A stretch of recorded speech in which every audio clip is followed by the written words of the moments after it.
سلام به همه دوستداران شعر و ادبیات. امروز قراره یه سفری کوتاه اما الهام بخش داشته باشیم به دنیای زنان شاعر فارسی زبان، از قرنهای دور تا روزگار معاصر. اول از همه به سراغ کهن‌ترین نام ثبت شده می رویم. رابعه بلخی. او را نخستین زن شاعر پارسیگو می دانند.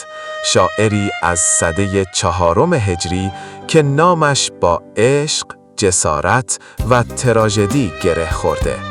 هرچند دیوان کاملی از او باقی نمانده، اما همان اشعار پراکنده کافی بود تا نامش در تاریخ ماندگار شود.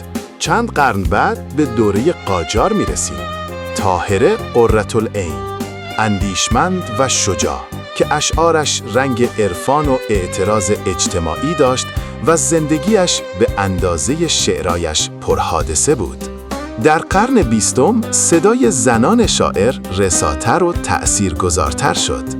پروین اعتصامی با زبان کلاسیک و مناظره‌های اخلاقیش جایگاه ویژه‌ای در ادبیات معاصر پیدا کرد و بعد میرسیم به صدایی متفاوت و جسور.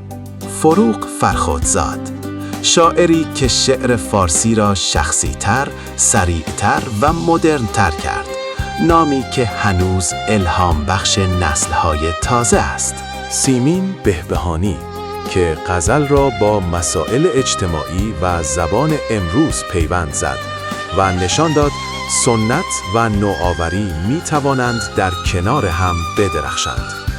اگر به چنین روایت‌هایی از تاریخ ادبیات علاقه دارید، این ویدیو رو لایک کنید و کانال رو دنبال کنید تا در قسمت‌های بعدی سراغ شاعران کمتر شناخته شده هم برویم.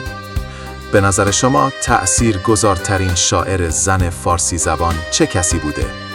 نظرتان را در کامنت ها بنویسید.